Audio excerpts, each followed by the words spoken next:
Добар ден, почитувани, го следите магазинот за родителство 0+ месеци. Дали бебето може да го разгалиме ако често го земаме во раце и го гушкаме? Што му порачуваме кога не одговараме на неговиот плач? Дали независноста се гради преку оддалечување или преку љубов и сигурност? За улогата на родителската љубов и допирот во развојот на мозокот, емоциите и здравието на детето, денеска разговараме со доктор Ѓорги Паскалов, педијатар. Останете на Телма, а како што ви е веќе познато, ќе можете да се вклучите и со ваши прашања во програма.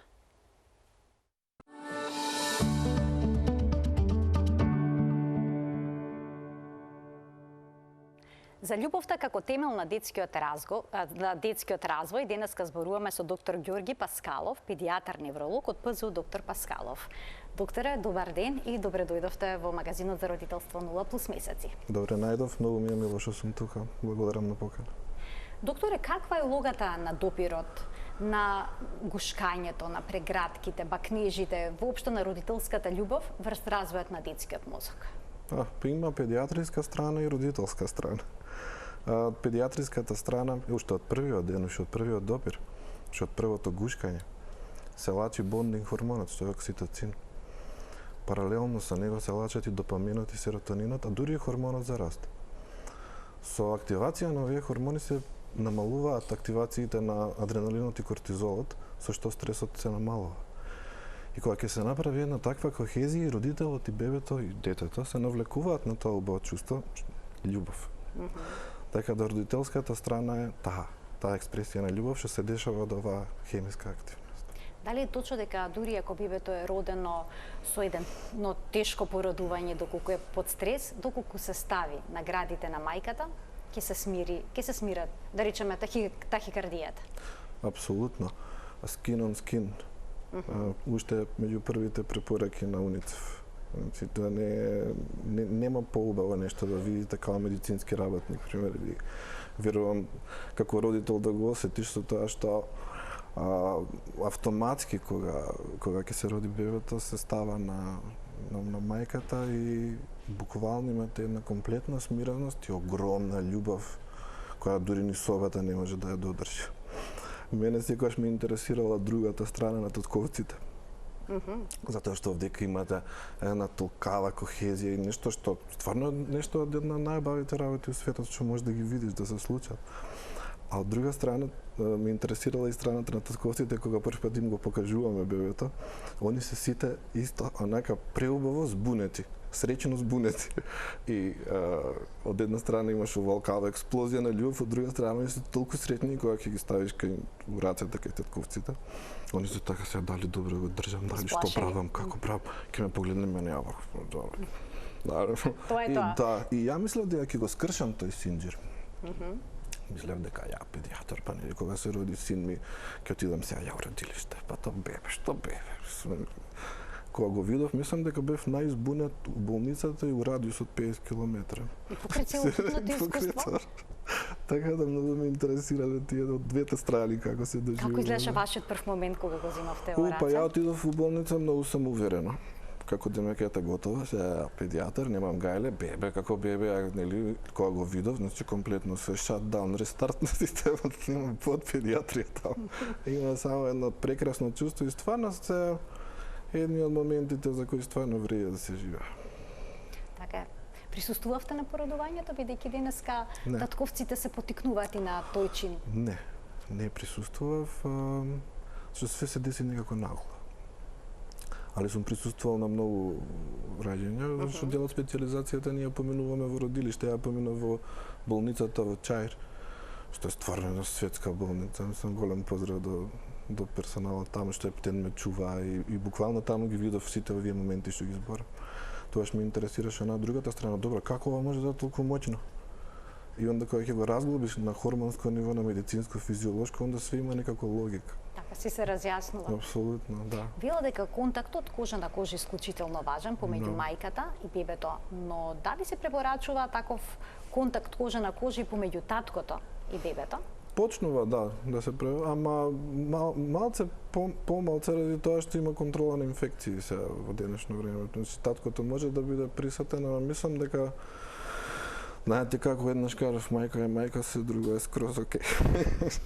В смисла, да, се препорачува и тоа, ама мислам дека мајката е пример. Заради тоа што ја не само од аспект, но мислам таму работа не ги двоиме родителите, иста е, али контактот со мајката и со бебето е еден посебен момент кој не само бебето иде оваква хормонска активација кој што кажеш, него и за мајката е многу добра, затоа што има зголемено лачење на пролактин и окситоцин, дека да лактацијата одма е многу подобра.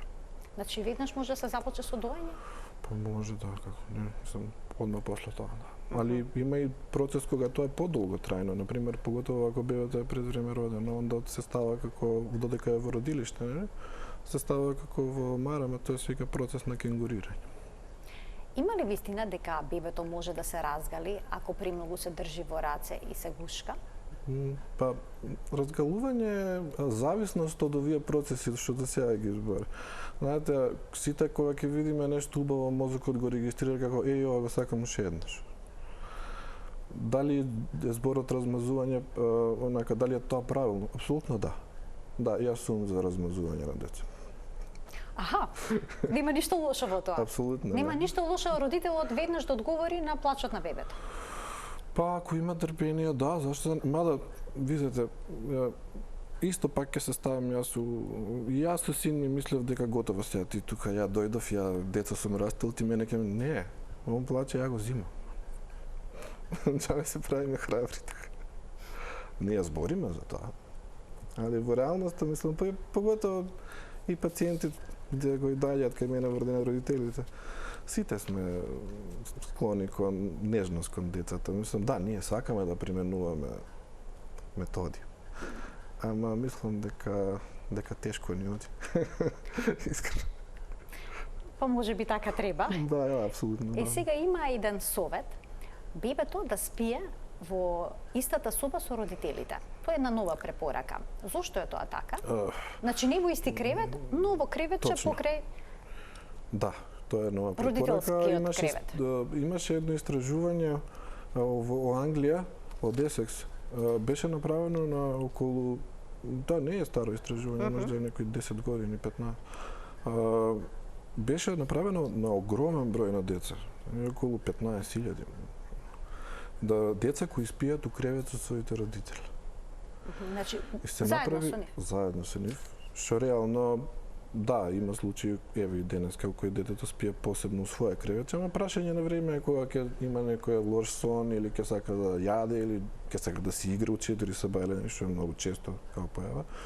Онда ќе дојде во креветот на родителите, нормално, никако тоа претходно што го зборевме, метода у 4 сабајле не функционира, и го дојде да те гушнам функционира. И беше направено тоа истражување многу интересно, кога баш ги анализирав, мислам што добиле од резултатите. Нити добро, нити лошо.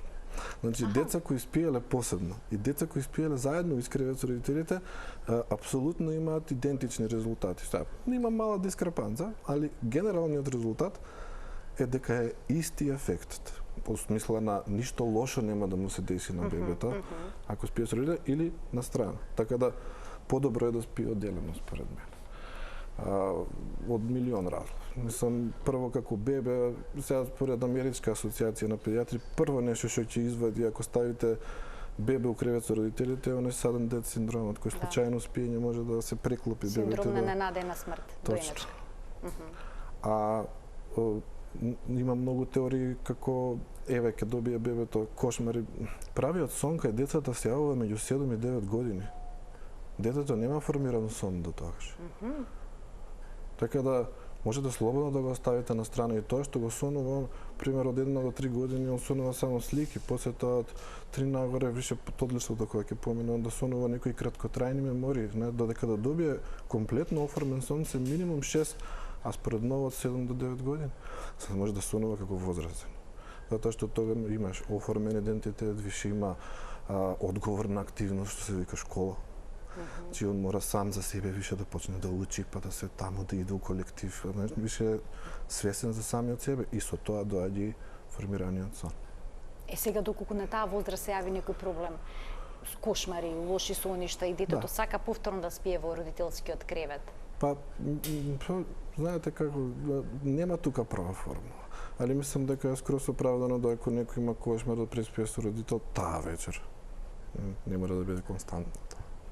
Сега некои истражувања велат дури децата да спијат со родителите се додека чувствуваат потреба за тоа. Да, има. Се оди од една крајност до друга. Има, да, точно, ама пак оние медицинските истражувања кои ги направиле и двете страни, викаат дека детето не губи и у двата случаи. Разбирате? Така да е до изборот на родителите. Со тоа што според мене, окей, ајде и нека е иста соба, ама нека е посебен кревет. Ко споменавте сонот кај децата, бебињата некогаш знаат да се смеат во сон. Да, тогаш и првата насмевка кај бебињата. Сон. Да. После тоа, од први до трети месец имаат само како мимикрирање, како мимика. Потоа иде од трети до пети месец више смеење на нешто ретко и над пети, шести месец више и контакт со нас, смеење, комуникација, погледи. Некогаш во сон знаат и да се штрекнат? Да, зависи до возраста. Обично во неонаталниот период тоа е рефлексот на моро.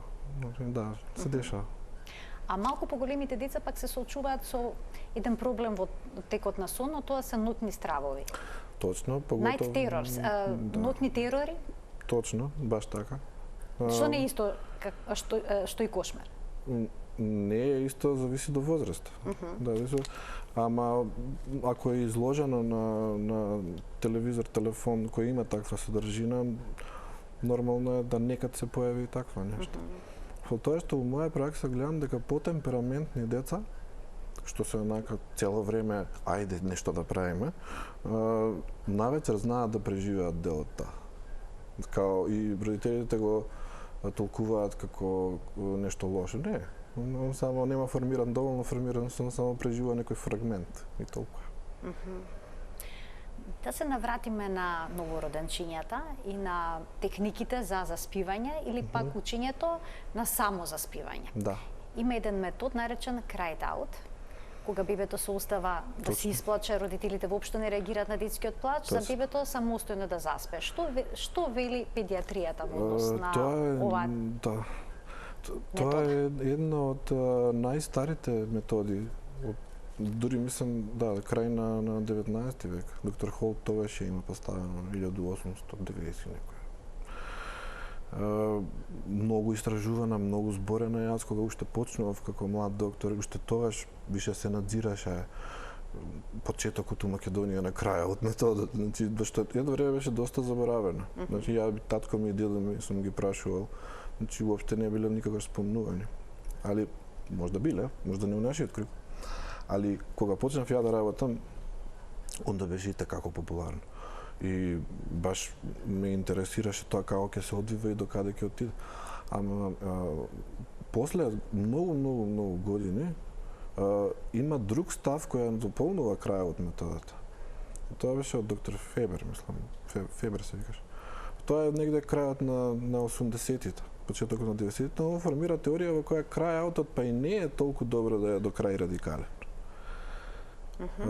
Него треба да има сегменти, фрагменти на самиот метод у кој родителот ќе дзирне до кај детето или само ќе се појави да го види и пак ќе го снема.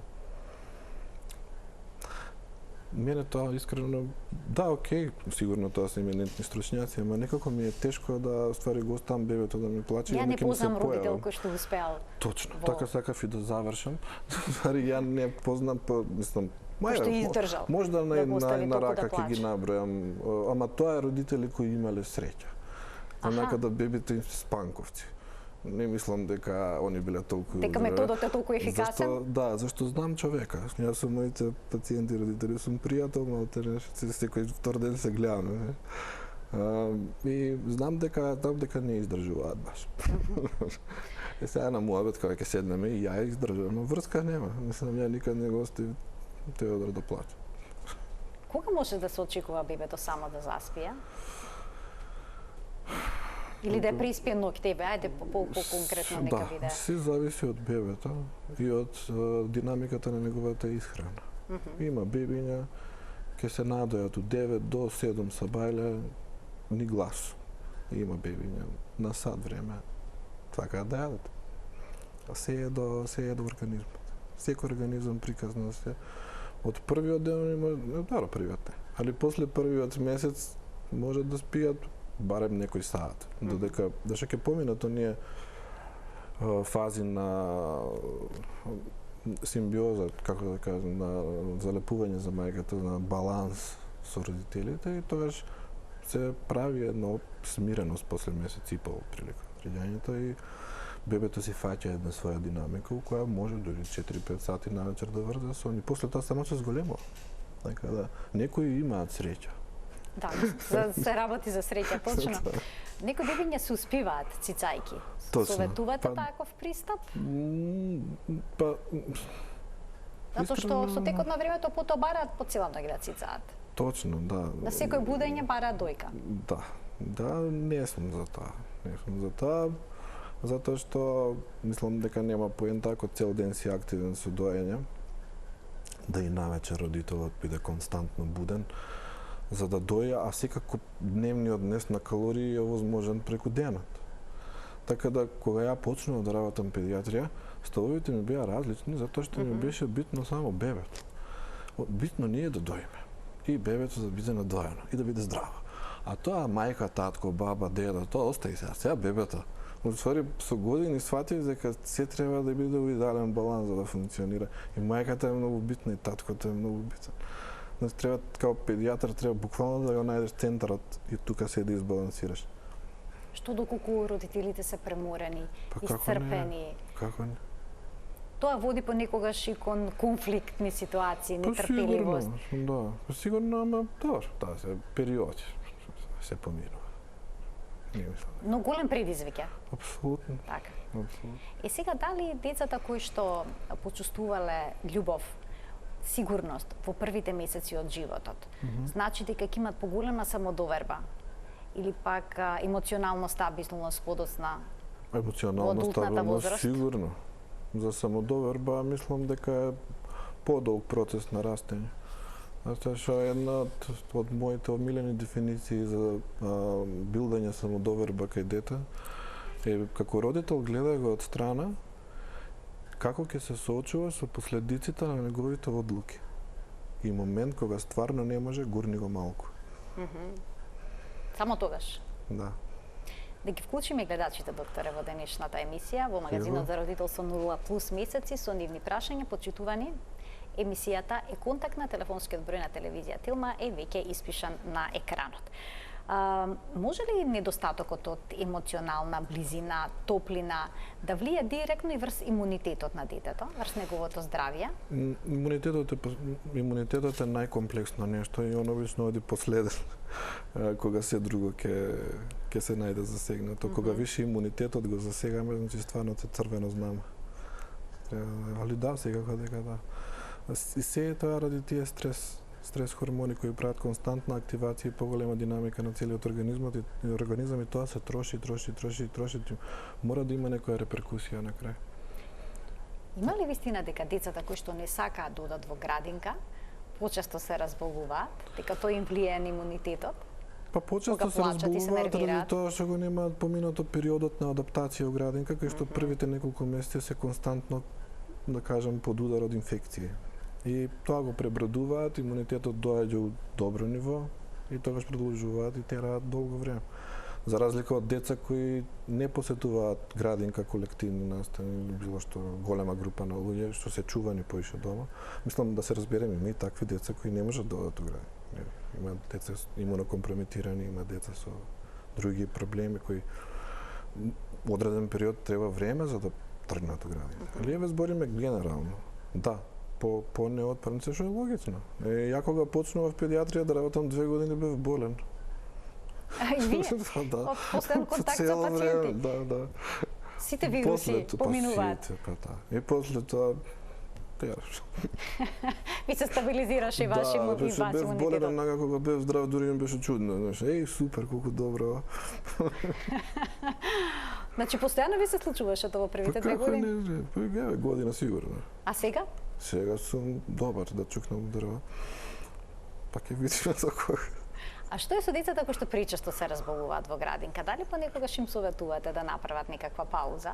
Да, со тоа што зависи што прават од инфекција. Ако самиот педијатар знае, он ќе ви даде терапија и ќе гледа ако зашто ние дневно гледаме по 100 деца и ако нешто ми отскокнува од шаблонот, значи чекај нешто дека не е во ред. Значи онда ќе провериме нели прво нормално. Крвна слика, хемоглобин, железо, ама ако и тоа е окей, чиста микробиологија и се. Ама ако и тоа е окей да се направи имуноесеј, да се види дали има негде имун дефицит. Обично најчесто е селективниот IgA дефицит. Што значи тоа? Намалена одбраност на респираторниот систем, кожа и слузници. Тоа ќе видите дека детето константно прави пример воспаление на уво кој со терапија преку уста многу тешко оди, тешко реагира и тоа е репетитивно и цело време е поголемо и поголемо и тогаш ние уствари реагираме. И тогаш даваме препорака, да, ова дете треба пауза. Секако проблемот ќе се среди со растење, така да нема потреба да се форсираат работите. Значи нема потреба по секоја цена да се инсистира. Така. А кога станува збор за исхраната на децата, како пак таа влие врз нивниот имунитет? Па највише тоа, како не, многу голем дел, ама не верувам дека барем ја децата што сум ги гледал до сега биле лошо хранети. Тоа све се прави за деца, само да се добро нахранет. Да, добро нахрането, тоа е. Добро нахрането, ние сме не позадински план, него таму далеку прво детето све можно. Што е окей. Така, љубовта на родителите неизмерна. Неизмерна кога станува збор за нивните деца. И сега, што говори искуството со децата кои што растеле во дом или пак во институции? Тие биле згрижени, добро нахранети, но им недостасувал допир, љубов, внимание. Да. Има едно истражување многу интересно. Педијатар од Харвард, доктор Фокс, прави истражување на деца кои се растени у дом за деца без родители. Домот го наоѓа во Букурешт и оди таму за да направи истражување.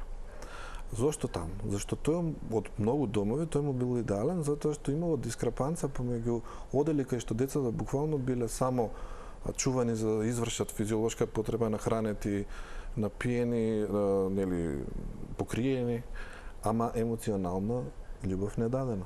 А од друга страна имало одели кои биле комплетно ова се претходно плюс гушкање, сакање, активности, покажување на љубов и експресија на емоции. Биле вклучени над 100 деца.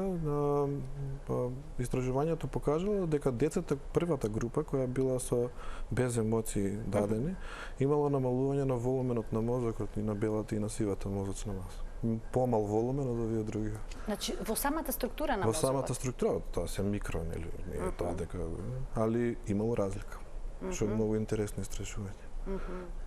А тие разлики на емоционално ниво се одразуваат? Имаат објаснувања? Да, он го докажал тоа како такво.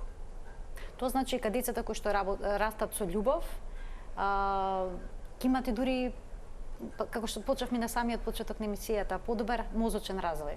Секако, да. Што е приказната за Могли, примерно. Дете кој не растело меѓу луѓе. Добро. Цртанот го откаже, али у реалниот свет таа не би се одвивало, ти мора да имаш човек на човек комуникација. И сега кога зборуваме за љубовта, вниманието и сонот кај бебињата, го начнавме сонот. Дали бебињата кои што чувствуваат сигурност, односно веќе и децата, подобро би спиеле? Би биле подобри спијачи или сепак тоа зависи од нивниот карактер? Мислите ако се гушкани повеќе? Да. Па секако дека да.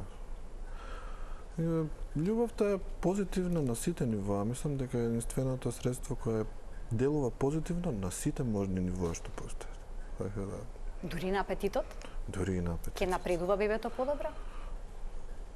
Па дефинитивно. Мада бебиња сакаат да јадат, али да, дефинитивно да.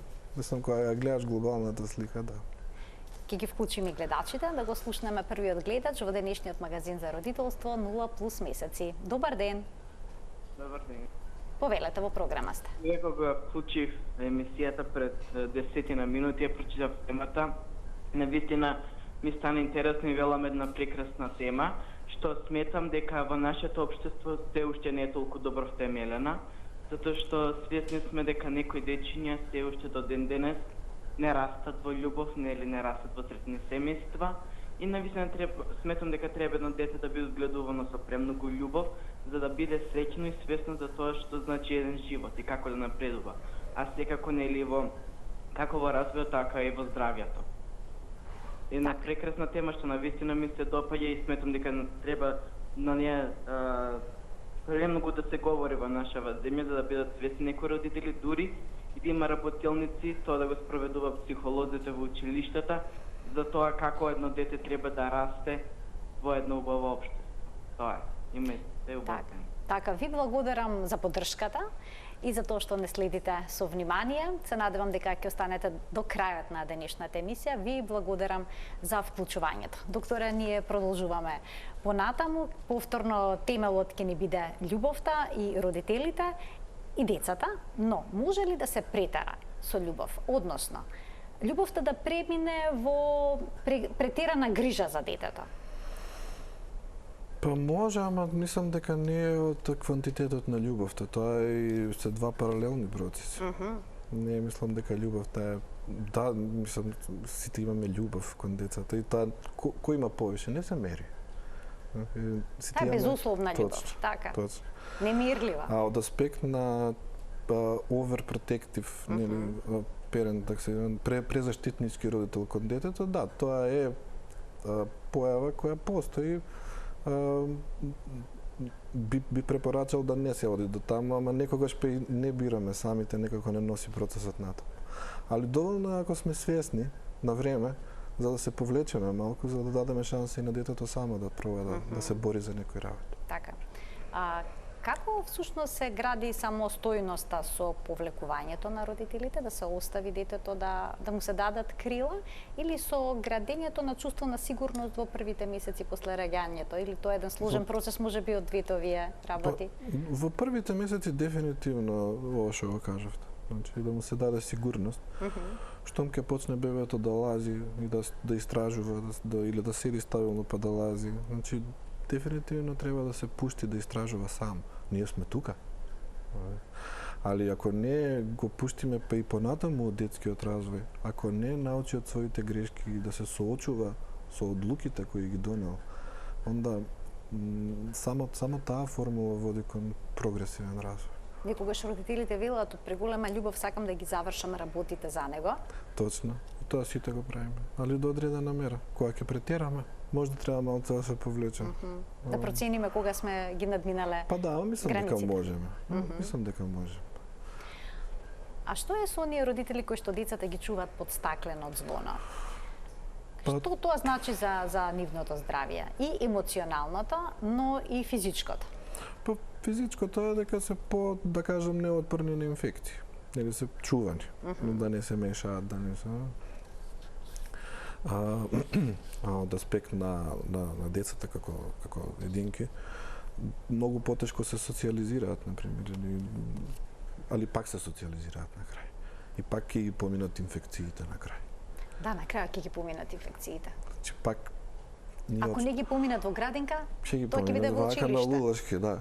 Али пак е прашањето, пак добро правим. Мислам, окей, време на време, па и луѓето од нас секако ќе не освестат у околината. Дали нашиот партнер, дали нашите родители, другари. Ќе ни кажат, и полека. Добра. И ќе ги послушаш. Пак на крајот љубов. Добро правим. Некогаш велат дека децата се мали манипулатори, односно дека плачат за внимание. Сега дали бебињата, новороденчињата, има таква способност со плач да манипулираат родител? Па, они имаат само тој механизам за да ни кажат дека нешто не е во ред. Пример, гладно, жедно, мокро, ненаспано, или сака да го земеш у раце. Ако се вратиме на првиот муабет за сето на активација на убави хормони, кои мозокот ги регистрира како прекрасно нешто, нормално е да плачеш за тоа. Е оправдано. Сега, треба да биде дозирано, затоа да не завршиме 12 сати у раце. Обично има и тоа, нели? Сите у нашиот живот сме го правеле тоа, по 100 сати у раце сме ги држали. Ама тука ми е она глобализација на методите. Еве, ние ќе го држиме бебето 10 сати у рацот да не ни плаче што го сакаме, ама навечер ќе го оставиме да плаче за да заспи. Не иде. Тоа е процес. Значи не е примена на метода глобална. Треба да е по индикација. Пример, ако бебето е самостално, ако бебето гледаш дека има нешто да може само да заспие, да има афинитет да спие долго, онда окей ти да ја примениш таа метода. Ама ако ти детето 10 сати го држиш у раци и цело време си со него и што го сакаш и оната сака и све тоа е љубов, и сега доаѓа вечер, сега идеме методата на Холт. Не, тоа е процес. Така, треба да се направи некаков баланс. Да. И па како е во текот на денот кога бебето плаче, колку чисто да се одговори на тоа? Од 10 сати на 8 прво. Додека не дојде. Постепено, да. Додека не дојде во апсолутен минимум, и тогаш бебето само ќе биде свесно дека може и само да заспие. Денеска имаме методи за се. Имаме методи за јадење, методи за капење, методи за играње, методи за не знам што. Мислам дека родителите читаат. И потоа ќе дојдат кај вас да се советуваат што тоа да применат. Да, тоа е супер со тоа што ние одма можеме да им кажеме по индикација што си го знаеме детето. И си ги знаеме родителите, ама тоа е индивидуален совет. Глобализација на примена на методи води според мене, можда не сум прав, али води според една, да кажам, пластичност. Ако е глобализирано, ако сите правиме исто. Според мене треба да бидеме еластични и такако. Моето мислење е дека сме многу поеластични, него така да мислам дека методите функционираат, ама Па за тој велат секој бебе е приказна, секој дете е приказна за себе. Да. И родителите со две деца понекогаш поинаку треба да постапуваат во семејството, бидејќи си различни карактерите, а љубовта е таа, љубовта е иста. Точно. Токму тоа што говорите, не може да се земат универзални некои методи кои што кај сите ќе се применат. Но кога сме веќе го споменавте капењето, има и тука некои интересни промени во ставовите. Цело време има. Сега веднаш после породувањето се советува бебето дури да не му се измие она како се нарекуваше таа белузлава. Да, знаете што е работа на skin on skin методот. Втората работа, првата е бондингот со мајката и со бондинг хормонот. А втората е пренесување на флората на мајката на кожата на бебето. И тука е тоа правилото ново, да се остави барем некое време додека да се прошири. Не мора до толку да се држиме до тие норми. Не мора до тие крајности. Или крајности, или да кажем, но се има нешто ново. Ја, како работам цело време има нешто ново, некоја нова метода, не сега вака ќе правиме. Па не вака, не ќе се вратиме на старо, не чекај вака. Значи од капење на бебето секојдневно до неколку пати во неделата или пак дури еднаш неделно имаше. Ма според мене мислам дека секој ден не мора да се капе. Или пак кај исхраната, алергените да се внесат порано беше. Што подоцна сега? Што порано? Точно, пак ја би се држал, и сите мои родители, голем поздрав за нив, знаат дека јас се држам до старата школа. А вие сте стара школа? Стара школа, да. Не препорачувате алергени да се внесат како јаготки, бутеротки, кирики, глутен помеѓу 4 и 6 месец? Не. Не? Не. Ја, ако е ексклузивно доење, гледам што поише да е на доење. Касно почнувам со исхрана и обично тука почнувам со овош и зеленчук. Додека да дојдем до глутен. Затоа што глутенот е доста специфична работа. Треба 6 месеци да го внесуваш за да почне да пројавува некакви симптоми. А од друга страна, па ако го тргнеш во исхрана, а сакаш да провериш, ќе искаат лажно негативни резултати. Тоа е друга тема. Дали е точно дека родителската љубов им помака на децата побрзо да оздрават? Сега? Во, да речеме, доколку се хоспитализирани или детето падне, па родителот ќе рече дај да го бакнам тоа место. Има ли вистина дека тој бакнеш на вистина има ефект? Па има аспект на психолошки дел. Односно болка, на смирување. Па секако да. секако да. Една чувствена сигурност, затоа што многу е интересно кога децата ќе паднат и ти не реагираш. Онда он станува и продолжува. А ако падне и родителот леле што се дешава, самата вознемиреност е многу пати зголемена. И следниот пат кога ќе падне и она е само по себе вознемирена, тоа е многу интересен феномен. Се пренесува вознемиреноста всушност од родителот на детето? Или грижата, ги имитира родителските грижата на реакции? родителот експресивно кај детето како вознемирен. Да. Докторе, вие сте еден од омилените педиатри на вашите мали пациенти Многу ми е мило. и на родителите. Како изгледа целиот тој процес на комуникација со нив? Со родителите? Да. Па на база на пријателство. Не можеш ти сега тука на деца да се правиш доктор. Не, можеш да со докторскиот дел да го завршиш, не. Али како што поминува времето, поготово со децата предвремено родени.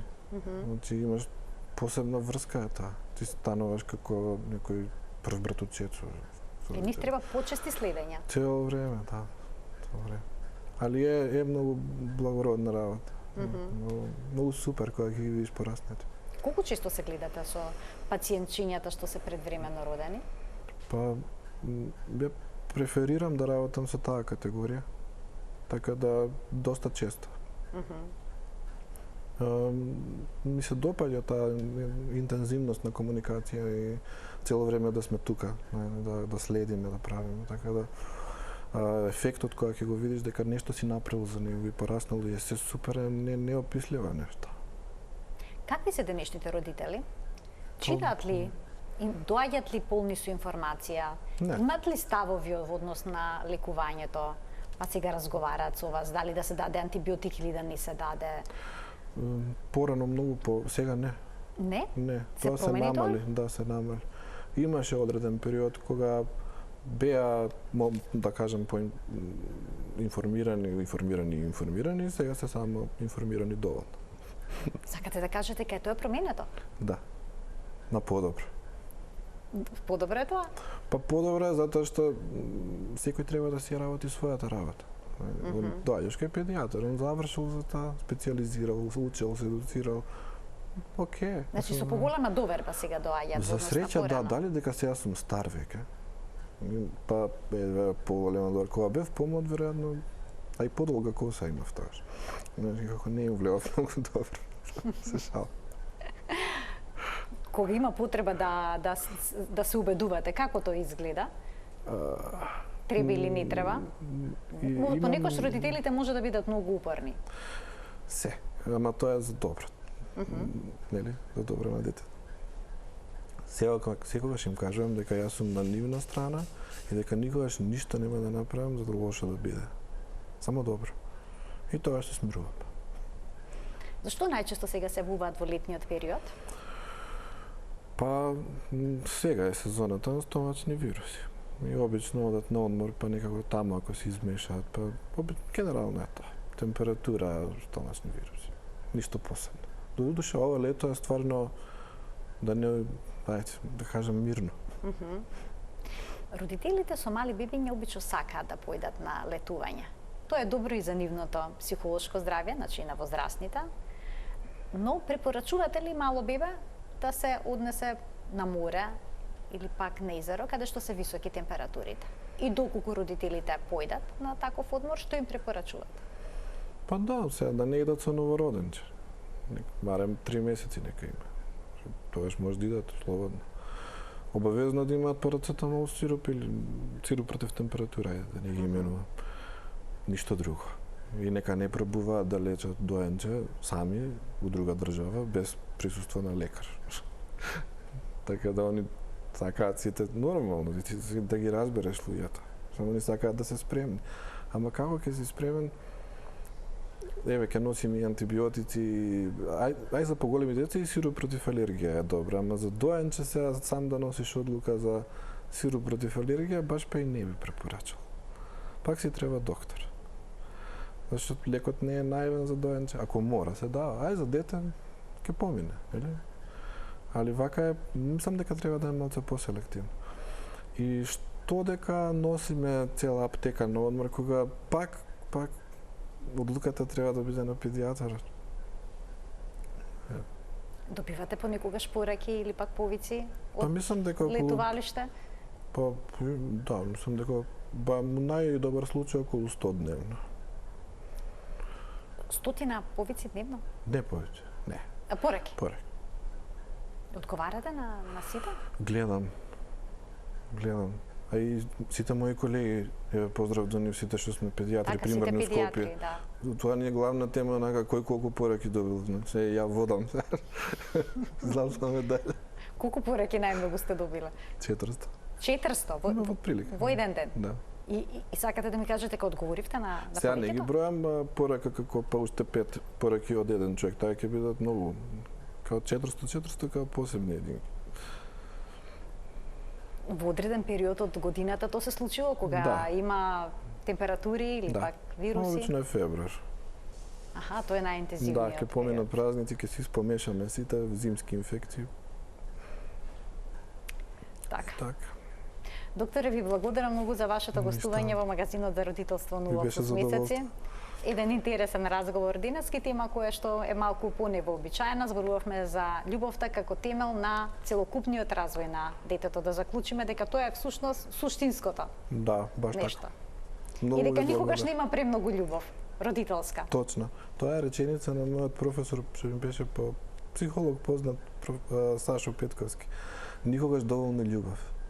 Што ја го гледав како се однесуваше со дете за него. Изненчуваше, ама чекај сега, ама вака, ама дојде ја му викам Сашо, па знаеш, па што толку, него, никогаш доволно љубов. Никогаш доволно љубов. Така, тука е и родителската, но и љубовта на бабите и Да, дедовците, и на Да, сите да. блиски кон децата и така натаму. Ви благодарам уште еднаш за гостувањето. На вас. Почитувани, ова беше се во денешното издание на магазинот за родителство 0 плюс месеци. Ви благодарам за вниманието со кое што и денеска не следевте и ви посакувам пријатен ден.